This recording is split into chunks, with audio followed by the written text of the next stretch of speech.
Bonjour à tous, j'espère que vous allez bien. Aujourd'hui, je reviens pour le book haul du mois de mars et d'avril. Pour être tout à fait honnête, le mois d'avril n'est pas encore totalement terminé. Je recevrai peut-être encore un roman ou j'en achèterai peut-être.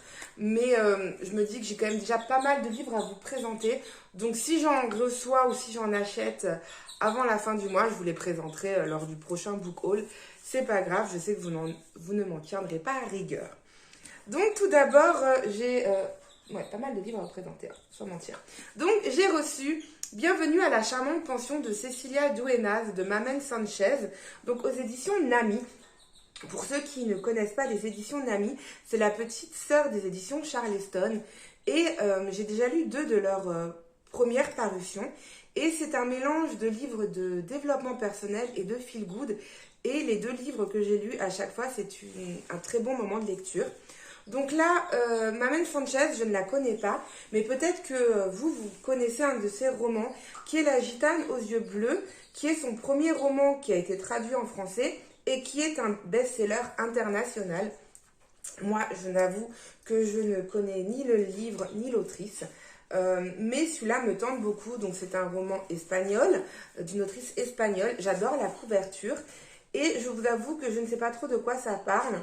On parle d'une femme de 43 ans qui divorce, qui fait un nouveau départ et qui va partir vivre dans la maison de ses grands-parents. Il va y avoir, je pense, pas mal de choses qui vont se passer. Je ne l'ai pas encore lu, il est sorti il y a très peu de temps.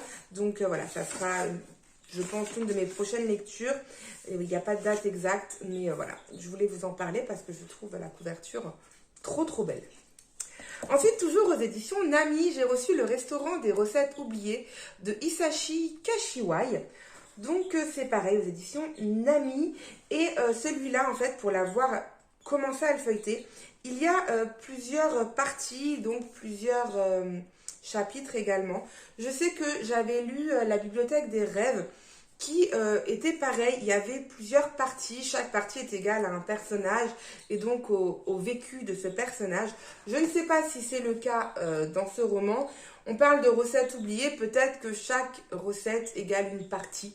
Je ne sais pas. Ce que je sais en tout cas, je ne sais pas de quoi ça parle, mais pour avoir lu juste le petit truc en bleu, en général, je lis jamais les résumés. J'aime me garder ce petit suspense, mais pour me donner envie, souvent j'aime bien lire le petit truc en dessous. Donc là, on parle que c'est le premier roman de l'auteur, qu'il a été vendu à plus de 80 000 exemplaires au Japon et qu'il a rencontré un tel succès qu'il est devenu une série en plusieurs tomes et qui a été adapté à la télévision. Il est en cours de traduction dans le monde entier, c'est un véritable phénomène international. Voilà, il est assez petit, comme je vous l'ai dit, je l'ai feuilleté et je pense qu'il doit se lire assez vite parce que c'est en plusieurs parties, c'est écrit assez gros, c'est assez aéré, je ne sais pas si vous l'avez vu, pardon. Donc voilà, je pense que c'est un roman que je peux beaucoup aimer. Je vous en parlerai tout à l'heure, plus tard quoi. Ensuite, je ne l'ai pas demandé mais je l'ai reçu, donc c'est d'édition Alizio Histoire. Elisabeth II, la reine d'un siècle. Donc c'est le volume 2. J'ai jamais reçu le volume 1, qui est donc la deuxième partie, c'est la fin d'une ère d'Elisabeth II à Charles III. Donc il est assez épais. Au milieu, il y a des photos de famille. Je ne sais pas si c'est des photos de famille, mais il y a des photos, quoi. Et donc on va parler surtout de la reine Elisabeth, qui est décédée donc le 8 septembre 2022. Et je sais pas de quoi il a été question dans le premier volume, mais là, ce deuxième volume, c'est les 20 dernières années. C'est pas écrit, non, pas 30 dernières années, parce qu'en plus, je sais pas calculer. C'est de 1992 à 2022, donc on est bien à 30 ans de règne. Donc voilà, pour ceux qui aiment ce genre de lecture, je pense que vous pouvez vraiment vous y plaire. Moi, c'est vrai que c'est pas forcément mon style de lecture. Je voulais vous le présenter parce que je sais que les personnes qui me suivent sont, comme moi, assez éclectiques. Chacun aime beaucoup de lectures. Je l'ai gardé pour l'instant parce que, comme peut-être beaucoup de personnes, je suis curieuse en fait. Elisabeth II, la reine Elisabeth, a toujours été pour moi une véritable curiosité. J'ai vécu toute ma vie avec elle en fait, même si je parle anglaise. Et donc j'ai toujours cette petite curiosité. Mais voilà, peut-être que je vais commencer à lire, mais c'est vrai que ça a l'air assez... un peu indigeste quand même. moi qui n'ai pas l'habitude de lire ce roman, parce qu'il y a des chapitres, j'allais dire des bêtises, mais il y a des chapitres, vous voyez, le chapitre 21, en fait, je pense que c'est par année, si je dis pas de bêtises, donc il y a des chapitres, mais c'est vrai que c'est pas aussi aéré que celui que je vous ai montré tout à l'heure, c'est pas du tout le même style de lecture non plus, donc voilà. Je sais pas si ma curiosité l'emportera ou pas, on vous verrez bien ces prochains temps si je vous en parle ou pas.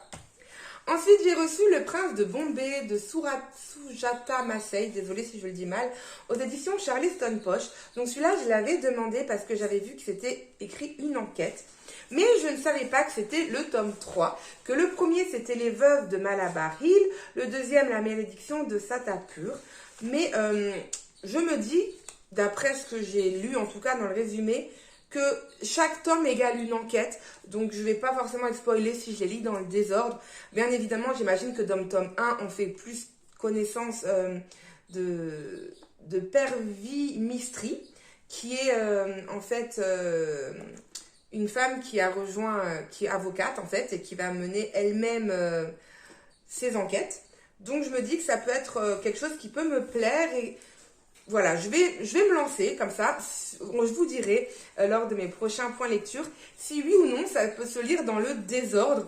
Et si ça va se lire dans le désordre, ben tant pis, j'en aurais fait l'amère expérience. Mais je pense que ça peut se lire dans le désordre.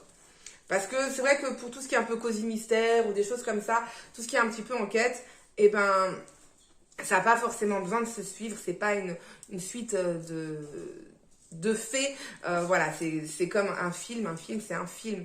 Alors oui, on peut suivre les différents personnages, mais l'histoire reste différente. On va espérer. Ensuite, c'est ma lecture en cours, c'est Les héritières de Lovenhof, le choix d'Agneta, de Corinna Baumann. Donc c'est pour le prix des lectrices Charleston. Donc on doit voter avant le mois de juin pour le livre qui nous intéresse. C'est le 3e, je crois, livre que je lis dans cette sélection, en sachant qu'il y en avait un que j'avais déjà lu en grand format. Celui-là, c'est vrai qu'il était sorti en grand format, mais pour une raison que je ne pourrais pas vous expliquer, je n'avais pas souhaité le découvrir en grand format. J'avais peur que ça soit un peu trop gnangnan. Et au final, eh ben, je vous avoue que là, j'ai lu à peu près 250 pages, et clairement, je suis addict. Je vois pas le temps passer, je suis à fond dedans. Dès que je peux lâcher ce que je fais pour découvrir la suite, je le fais. Et pourtant, on est loin, je pense, d'être au maximum de l'addiction. Pour la petite histoire, donc c'est l'histoire de Agneta, qui est une jeune fille de la bourgeoisie, de l'aristocratie même, qui a décidé de réaliser ses rêves. Donc il faut savoir qu'on est en 1912, et donc on va dire que c'est une pionnière du féminisme. Elle décide de ne pas être qu'une femme qui fait à manger ou qui soit belle et tais-toi. Elle veut vraiment faire quelque chose de sa vie, qu'on la reconnaisse comme telle. Pas comme la femme de, mais comme je suis une femme. Et son rêve, c'est de devenir une artiste peintre. Elle décide donc de partir à Stockholm pour devenir artiste peintre. Mais le problème, c'est que quelques temps plus tard, eh ben, elle va être rappelée au domaine parce que son père et son frère sont morts dans des circonstances particulières. Elle va donc devoir retourner au domaine et elle va avoir le choix entre laisser l'héritage à sa mère ou prendre l'héritage, vu que c'est à elle que revient l'héritage. Et il va y se passer plein d'autres choses. Pour l'instant, moi, comme je vous ai dit, j'en suis à peu près à là dans l'histoire, et pourtant, ça reste quand même super addictif. Et il y a écrit que ensuite, on va être, c'est vrai que c'est logique, hein, on est vraiment aux marches de la Première Guerre mondiale. Donc il va bien se passer pas mal de choses, hein. Le bouquin, il fait 700 pages, donc j'ai lu 250 pages. Je trouve déjà qu'il s'est passé pas mal de choses, donc j'ai hâte de savoir qu'est-ce qui m'attend par la suite. En tout cas, je dévore ce roman et je suis super contente qu'il ait été choisi pour la sélection des prix des lectrices. Sinon, je pense vraiment que je serais passée à côté de quelque chose. Ensuite, j'ai reçu Bigoudi et Petite Enquête, Panique à la noce, donc de Naël Charles. Si vous me suivez partout, vous savez que je suis une grande fan de cette saga. Il m'a même été dédicacé par l'autrice. Je suis fan. Il y a les deux autres qui sont sortis, donc ils sont juste là. Je vais vous les montrer. Donc le tome 1, c'est Panique à Valbourg, et le tome 2, c'est Panique aux pompes funèbres. C'est à chaque fois des excellents romans. Et ça reste voilà, des livres un petit peu cosy mystery. comme je vous en parlais tout à l'heure pour vous parler de ce roman, où ils peuvent se lire complètement indépendamment, mais c'est vrai que c'est quand même mieux de lire le tome 1 pour faire la connaissance des protagonistes, et après vous lisez dans le désordre, ça pose aucun problème. Et donc là c'est le tome 3. Je sais que celui-là, ça va être l'une de mes prochaines lectures. Je suis une grande fan, je bouffe ces romans à chaque fois. Et en plus, l'autrice, elle est mais d'une gentillesse exceptionnelle. Je l'ai rencontrée au salon du livre de Colmar et j'en garde un très très très bon souvenir. Après, elle habite vraiment pas loin de chez moi, dans un petit bourgade un peu plus au nord, on va dire. Moi, j'habite un peu plus au sud, mais on va dire qu'on a une demi-heure, 3/4 d'heure de route qui nous séparent. Donc quand elle parle souvent de choses qui se passent, forcément je reconnais ces endroits. Et là j'ai hâte de le lire. Et pour avoir parlé avec elle au salon du livre de Colmar, elle m'a dit qu'au mois de décembre, il y en aurait un autre qui sortirait. Je crois que il y aura un truc avec un Père Noël. Bref, je sais pas trop ce qui va être question. Mais en tout cas, celui-là, j'ai hâte de le lire. Et je vous en parlerai très très vite, c'est promis. Ensuite, toujours aux éditions Charleston Post, j'ai reçu La Villa des Petits Bonheurs de Lucie Diamond. Donc j'adore Lucie Diamond. J'ai déjà lu 3 de ses romans qui s'appellent Rendez-vous au Café du Bonheur, Noël au Café du Bonheur et Le Doux Parfum de la Vérité. Donc ça là, c'est La Villa des Petits Bonheurs. Et j'ai trop hâte de le lire. J'adore cette plume. En fait, à chaque fois, ça remplit d'émotions, de cocooning, de fraîcheur. Enfin, c'est un livre où, pareil, je vois pas le temps passer. Je bouffe cette lecture. La lecture est fluide. Et j'aime faire la connaissance à chaque fois des protagonistes, de ces histoires qui sont tellement réelles, ces histoires de vie. Et la couverture, elle me fait déjà voyager. Donc, j'ai trop hâte de le lire. Et je vous en parlerai également très bientôt. Ensuite, celui-là, je l'ai acheté lorsque j'écumais les Emmaüs et différentes petites bouquineries, on va dire, afin de pouvoir agrandir ma boutique de livres d'occasion. Et je suis toujours à la recherche de romans récents et en très bon état. Et j'ai trouvé celui-ci que je voulais depuis très longtemps. Donc celui-là, je l'ai gardé pour moi. Ouais, en fait, c'est pas forcément très bien de tout le temps chercher des livres pour les autres, parce qu'au final, on craque aussi pour soi. Donc c'est la carte postale de Anne Berest aux éditions Le Livre de Poche. J'en ai vu, j'ai entendu, j'ai lu tellement d'avis sur ce roman. Tous sont, voilà, aucune personne n'a été déçue de ce roman. Et donc, je l'avais mis dans ma wishlist prioritaire, absolument, que je voulais. J'avais même envie de la mettre sur ma wishlist de mon anniversaire. Parce qu'à chaque fois, à mon anniversaire, je fais une petite wishlist.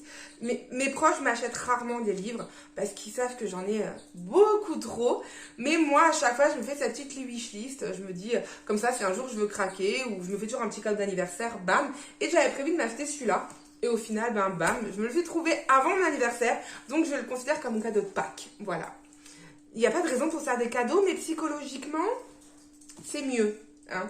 Donc, pour l'histoire, je sais juste que ça se passe durant la Seconde Guerre mondiale, qu'il va être question d'une carte postale on va parler d'Auschwitz. En gros, il y a écrit que c'est un livre d'histoire riche en questionnements qui se lit comme un grand roman. C'est un récit intime et profond. Il a eu énormément de prix. Il a eu le Grand Prix des lectrices L 2022, prix Renaudot des lycéens 2021, le prix des blogueurs littéraires 2021, le prix littéraire des étudiants de Sciences Po 2022 et le choix Goncourt des États-Unis 2022. Alors, je pense que je fais pas de challenge, mais s'il faut que je lise un livre qui a eu un prix, je pense que celui-là, je suis bon, quoi. Sans problème. Donc, j'ai trop hâte de le lire et je suis aussi super curieuse.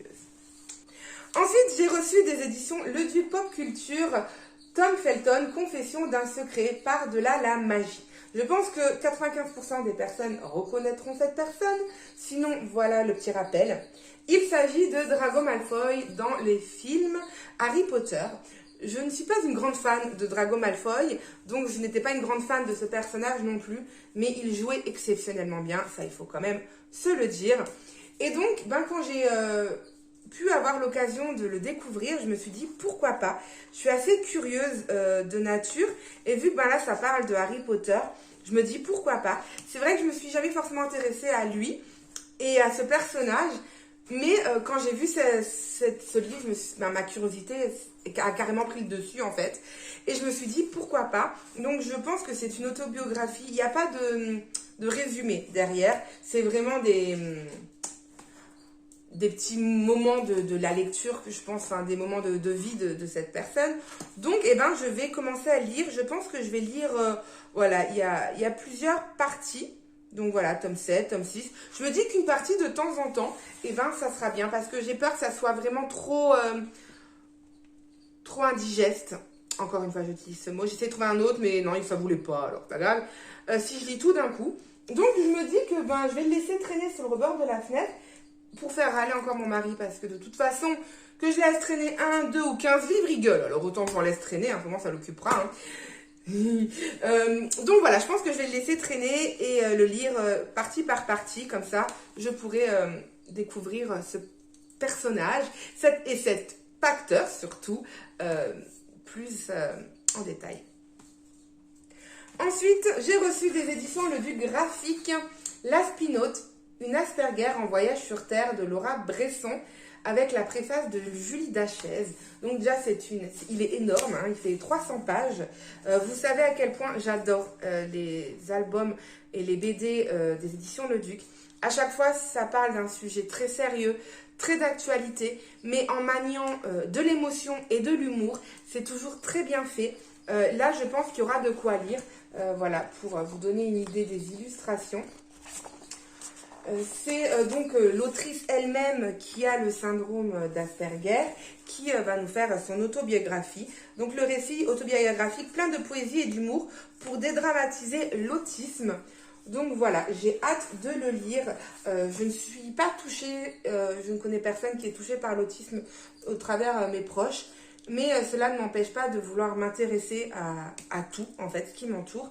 Et de le voir d'un vrai avis, je trouve que c'est quand même mieux que de le voir imaginer. J'ai déjà lu plusieurs livres où il était question de personnes autistiques, où les enfants étaient autistes, mais c'était pas forcément avec le vécu de l'autrice, et donc ben, je pense que ça n'avait pas la même information, et là, voilà, en connaissant ce que font les éditions Le Duc, je suis sûre qu'ils ont très très bien choisi, et donc j'ai très hâte de le lire. En 300 pages, ça vaudra le coup. Ensuite, j'ai reçu Donnez-moi de mes nouvelles de Isabelle Artus aux éditions Charleston. Donc Isabelle Artus, j'avais lu l'année dernière Odette et le taxi jaune, que j'avais moyennement aimé, pour être sincère. Donc j'avais hésité grandement à le demander parce que je m'étais dit, est-ce que c'était l'histoire que j'avais pas aimé, est-ce que c'était la plume de l'autrice? Et je ne me laisse jamais... mon choix ne s'arrête jamais sur un livre. Je sais que je tente toujours plusieurs lectures avant d'être sûre de dire que cette autrice n'est pas faite pour moi. C'est le cas par exemple d'Agnès Martin-Lugan. Oui, je sais, vous êtes très très très nombreuses à aimer cette autrice. Moi, au bout du 3e roman, j'ai clairement décidé que je n'irais plus de romans d'elle. Donc là, je voulais quand même laisser une deuxième chance. Pareil, je ne sais plus trop de quoi ça parle. La première phrase, c'est « Un homme se réveille dans un lit d'hôpital paralysé et amnésique ». Voilà, c'est tout ce que je veux savoir. Et j'ai hâte aussi de le découvrir parce que, ben, je sais pas, j'ai entendu beaucoup de bons avis. En plus, il est dédicacé. Donc voilà, je vais vous en parler, pareil, très vite de toute façon. Je regarde juste si... Il est sorti le 14 mars, donc vous pouvez forcément le trouver à peu près partout. Je suis en train de regarder, non, c'est... Je croyais que j'avais une rayure, mais non, c'est le livre qui est fait comme ça. Ensuite, j'ai reçu Les Secrets de Silvermoor de Tracy Rees. Donc ça, je l'ai clairement demandé à cause de ça. La plus remarquable des nouvelles voix du roman historique, signée Lucinda Riley. J'adore Lucinda Riley, enfin j'adorais Lucinda Riley, paix à son âme. Et donc quand j'ai vu qu'elle avait adoré ce roman, je me suis dit que c'était forcément fait pour moi. Je ne sais pas de quoi ça parle, c'est juste écrit que c'est une magnifique histoire d'amitié, d'amour et de secrets de famille. Moi, on parle de secrets de famille, forcément, ça fait ding ding ding ding ding dans ma tête et j'ai trop envie de savoir. Et voilà, j'adore les romans de secrets de famille. Là, on plonge au cœur de l'Angleterre des années 1899. Donc c'est une saga, donc qui est ça, le premier tome, parce qu'il y a écrit saga historique bouleversante, pleine de mystères et de suspense, portée par des personnages inoubliables. Voilà, je peux que aimer. Je suis sûre que je vais aimer. Ça me fait voilà penser au Lucinda Riley. C'est aussi le roman que je vous ai montré tout à l'heure que je suis en train de lire. Voilà, j'adore ce style de lecture. Donc je vous en reparlerai très très vite. Ça, vous pouvez compter là-dessus. Désolée si le cadrage a changé, mais mon mari a toujours la bonne idée de m'appeler au moment où je fais des vidéos. Et donc voilà. Donc c'est pas grave. Je vous parlais d'un livre, mais je recommence à zéro. C'est le plaisir du coupable. Donc j'ai reçu Toutes les vies d'Alice de Lucie Castel aux éditions Charleston. C'est un roman qui me tente aussi beaucoup parce que j'aime beaucoup la plume de Lucie Castel. Là maintenant tout de suite je n'arrive plus à me souvenir des noms de romans. J'ai déjà essayé de voir si je trouvais des anti-sèches, mais non, j'ai pas trouvé. Mais je m'en souviens que j'avais lu 1 ou 2 romans de cette autrice et que j'avais adoré. Donc je me dis pourquoi pas. Les lectures de Manon a dit que c'est un coup de cœur, un livre que je vais recommander encore et encore. Donc si c'est ça, moi aussi je veux le lire encore et encore. Et il fait voilà 340 pages, 360. C'est pile poil le nombre de pages que j'adore lire parce que ça se lit en 2-3 jours, c'est bouffé, c'est agréable. Donc voilà, je trouve la couverture très très belle. Donc voilà, je pense que ça va être un mélange d'émotions et de tout ce qui va avec. Donc j'ai très hâte de le lire. Ensuite, celui-là, c'était Noël quand je l'ai reçu. Un air d'éternité de Clarisse Sabar aux éditions Charleston. Donc clairement, j'adore Clarisse. Elle est d'une gentillesse. Je l'ai déjà vue plusieurs fois. Pour ceux qui me suivent, hein, je vous en ai déjà parlé à plusieurs reprises. Elle est... Voilà. En plus de savoir super bien écrire, elle est super sympa. Donc, elle a tout pour elle, vraiment.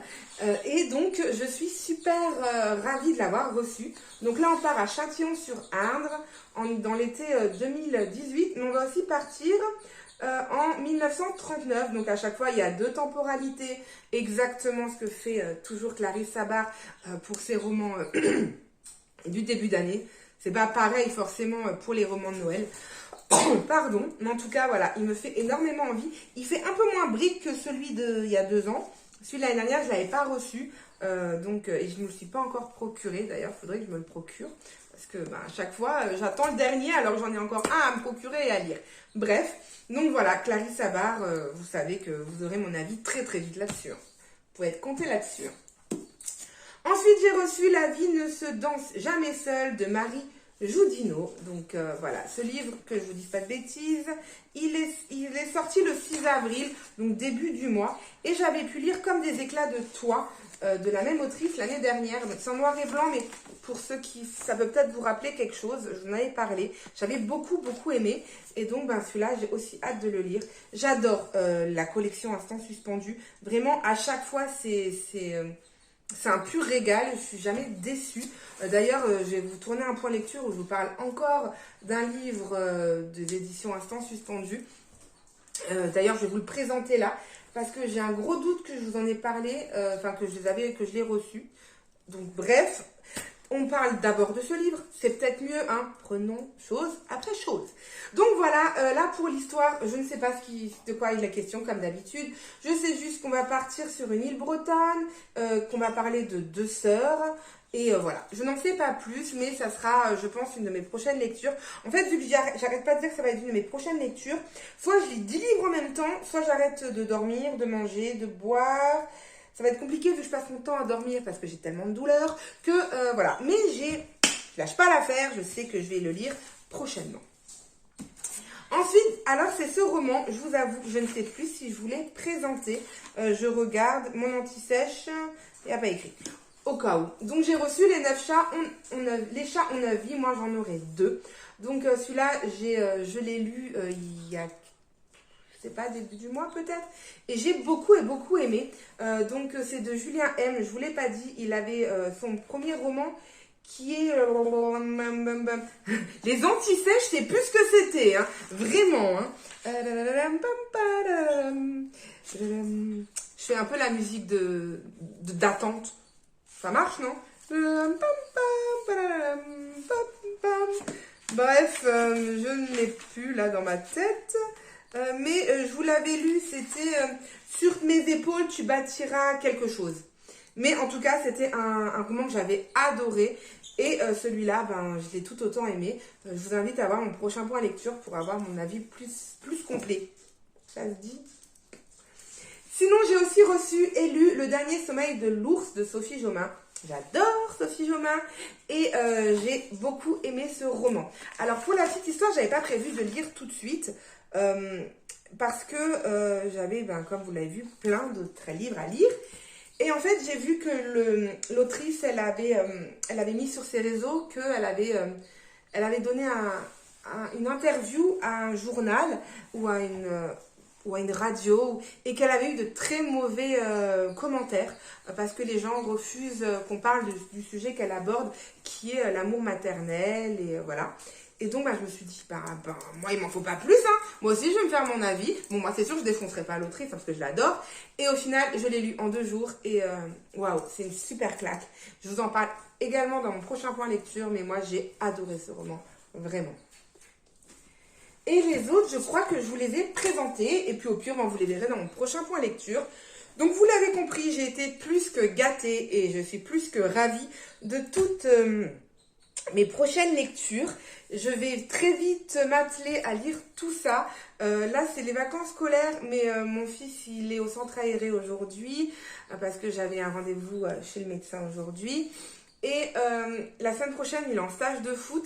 Donc, ben, j'ai toute la semaine pour moi. Bon, j'ai encore rendez-vous chez un médecin, mais c'est pas grave. Donc, je pense me faire un petit challenge 7 jours, 5 livres. Je pense que ça peut le faire. Je pense. Donc, on verra en tout cas si je me fais ce petit challenge ou pas. Pour ceux qui me suivent sur Instagram, vous le verrez. Sinon, ben, je vous en reparlerai dans mes prochaines vidéos. Sur ce, je fais des gros bisous. Je vous souhaite une bonne journée, une bonne nuit, tout ce que vous voulez. Et je vous dis à plus. Ciao!